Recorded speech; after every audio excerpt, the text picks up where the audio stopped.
ಜಾಸ್ತಿ ಹೆಚ್ಚು ಜನ ಇವಾಗ ಏನು ಸಮಾಜದ ಕೊನೆ ಕೊನೆಯಲ್ಲೂ ಸಹ ಒಂದು ಸಣ್ಣ ಒಂದು ಹಾಡಿಲು ಹೋದರೂ ಸಹ ಇವತ್ತು ಮೊಬೈಲ್ ಫೋನು ಎಲ್ಲರ ಜೊತೆ ಎಲ್ಲರ ಕೈಯಲ್ಲೂ ಇದೆ.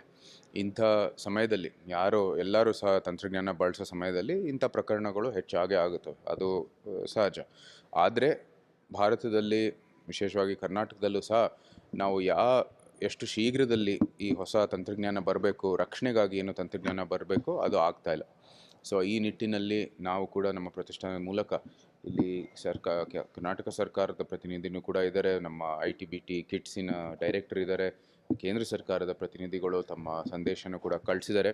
ಎಲ್ಲರೂ ಕೈ ಜೋಡಿಸ್ಕೊಂಡು, ಯಾಕಂದರೆ ಇದು ನಮ್ಮ ಕ್ರಿಟಿಕಲ್ ಇನ್ಫ್ರಾಸ್ಟ್ರಕ್ಚರ್, ಆಸ್ಪತ್ರೆಗಳಿರ್ಬೋದು, ನೀರಾವರಿ ಇರ್ಬೋದು, ನಮ್ಮ ಏನು ಫೈನಾನ್ಷಿಯಲ್ ಬ್ಯಾಂಕ್ಸ್ಗಳಿರ್ಬೋದು, ಇದೆಲ್ಲನೂ ಕೂಡ ರಕ್ಷಣೆ ಮಾಡಬೇಕಾಗಿರೋದು ಎಲ್ಲಕ್ಕಿಂತ ಮುಖ್ಯವಾದದ್ದು. ಇದರಲ್ಲಿ ಏನು ರಾಜಕೀಯ ಇಲ್ಲ, ಬರೀ ರಕ್ಷಣೆ ಮಾಡೋ ಮೂಲಕ ಜನರಿಗೆ ಒಂದು ಸೇವೆ ನೀಡಬೇಕಾಗಿದೆ. ಎಲ್ಲ ಮನೇಲೆ ಎಲ್ಲ ಮಾಡ್ತಾರೆ. ಆದರೆ ಇಂಥ ಒಂದು ಏನು ಸ್ಕ್ಯಾಮ್ ಕಾಲ್ಗಳು ಮತ್ತು ಏನು OTP ಕೊಡೋದು ಇದೆಲ್ಲನೂ ಕೂಡ ಅದು ಆಗತ್ತೆ, ಎಲ್ಲರಿಗೂ ಆಗಿದೆ.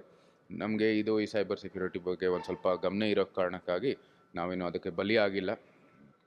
ಆದರೆ ನಮಗೆ ಗೊತ್ತಾಗುತ್ತೆ ತಕ್ಷಣವೇ. ಆದರೆ ಇದು ಸಾಮಾನ್ಯವಾಗಿ ಎಲ್ಲರಿಗೂ ಗೊತ್ತಿಲ್ಲ. ಸೊ ಇದು ನಮ್ಮ ಶಾಲೆ ಮಕ್ಕಳಿಂದ ಹಿಡಿದು ಹಿರಿಯರಿಗೂ ಇರಬೇಕು, ಮತ್ತು ಪ್ರತಿಯೊಬ್ಬರಿಗೂ ಸಹ ಇಂಥ ಒಂದು ಜಾಗೃತಿ ಮೂಡಿಸುವಂಥದ್ದು ಅತಿ ಅವಶ್ಯ.